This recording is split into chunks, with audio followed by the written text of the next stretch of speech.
A girl takes a long time to reply to messages. How can we reprogram her and make her consistently text you first? Response speed is the most understandable, the most obvious indicator of the level of interest in a partner. Men have one dangerous misconception. We think that relationships are divided into two segments. The first one is the honeymoon period. We haven't had our fill of each other yet. The woman seeks your attention. The woman tries to spend the maximum possible amount of time with you, putting all her affairs on hold, but this period of time is always limited. Why do we think that? Because we don't understand the mechanics of relationships. We treat it as the norm. Well, yeah, everything is beautiful here at the start, then these relationships are supposed to become more mature, more adult, more serious, and be based on a sense of duty, on a once-made decision to be together. And that's why men aren't bothered by the fact that after a year, a couple of years, the distance suddenly starts to increase. And delays in responses during texting are just one of the symptoms that you are no longer such a desirable partner. More experienced men know and understand perfectly well that a woman always wants vivid emotions. It's important to remember this now and project it onto all those relationships you've had in the past. If a woman doesn't experience emotions as vivid as at the start of the relationship, you should remember how she behaved.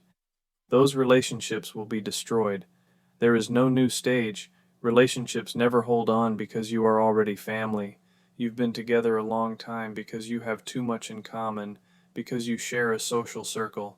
But men can't believe that a person can leave after such a long period of time. The distortion is that he remembers, yeah, I was a nobody back then. You had only been dating for 2 months. She was capable of doing a lot for you, but how can she leave you now? But unfortunately, it's true. The moment this distance begins to increase, a man is ready to blame it on anything. Work is crazy, she has exams, she's in a bad mood, and so on. A man, like a person freezing on the street in winter, does not want to take drastic actions. That is, it's more comfortable not to move when we are freezing, even though we know it will lead to the worst consequences. You need to move. But the man is stressed. He is completely focused on preserving the relationship. It turns out that episodically he gets such positive reinforcements. Well, she did reply, and she might even still talk about having feelings for some time. And every day he is in a position where there are barrels of gunpowder around him, and she holds the detonator. She can say, "We're too different. I've fallen out of love. Let's take a break." The man knows this. Her value, significance, grows every hour, every minute of your hesitation, your inaction, breaks your back. Now I'll throw out a few options for you. The first option is for all the scaredy cats. 100% safe. Well, at least you can avoid obvious stupid mistakes. Did she text you? Well, you text back. Did she call you? She ended the phone call with you, said she was busy? Call back. Well, at least do that, if you lack the readiness, the resolve for more serious actions. Option number 2 is a more risky path, but with the potential to solve your situation. You cut your initiative exactly in half. You text half as often, call half as often, and so on. This is a certain escalation. And here there's about 10, maybe 15% chance that both the interest and the balance of value can actually be corrected, and things will just normalize. But in 85% of situations, it's already too late. She no longer wants to be with you. She knows it. Her friends even know it. You don't know it, and you don't want to believe it. Accordingly, in 85% of cases, she will simply find an excuse, and you will lose.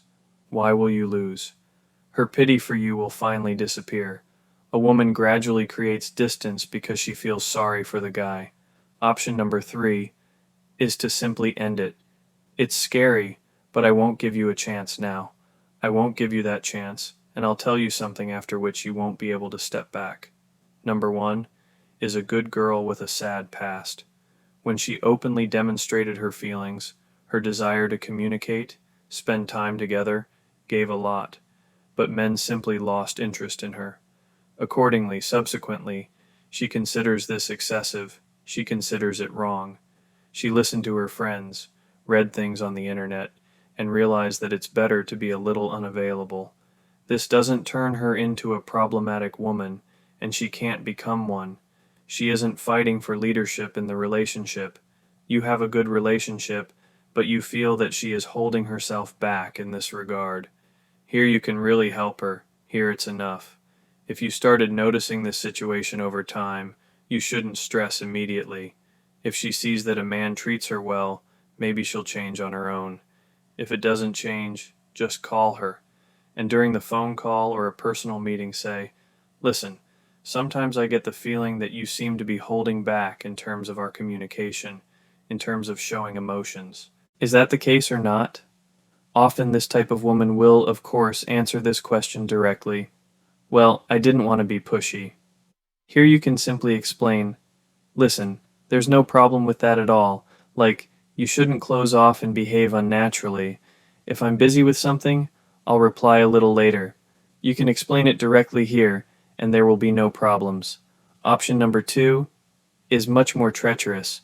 This is a woman who is stingy with emotions, doesn't consider it right to demonstrate them to a man, believes it will devalue her in some way, almost always fights for leadership in the relationship, tries to find dependency, meaning she kind of wants to love her man, but on the other hand, she's an avoidant type, meaning she does everything either to dominate him or to run away. What does this look like in practice? You might not even understand if she is very interested in you or not. This is a story with very inconsistent behavior when on a date you see that she is drawn to you, smiling, wants to spend time with you, might even say at the end, "Text me," and she doesn't initiate contact first. She rarely says any warm, nice words.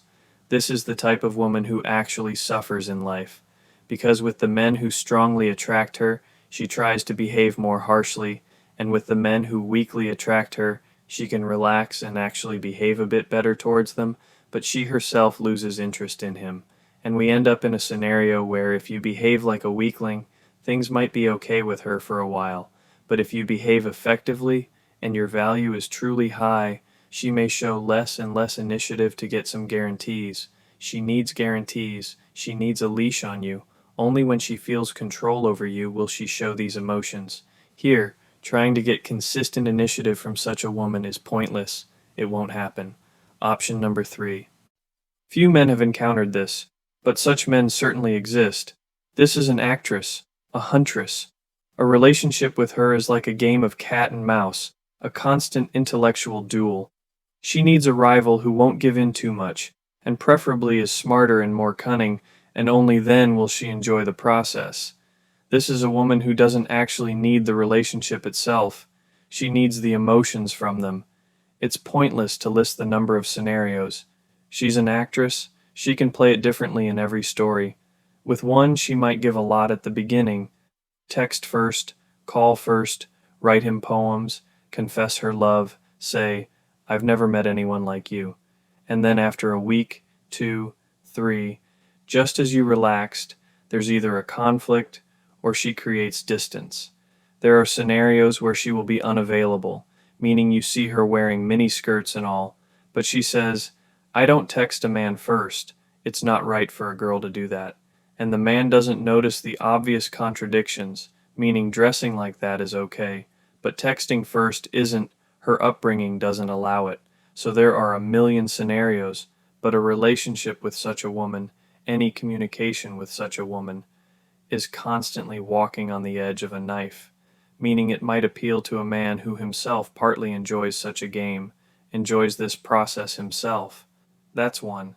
Second, it's a guy who is capable of ending it all at any second. If you aren't capable, you've already lost. She is capable. You can have no doubts about that.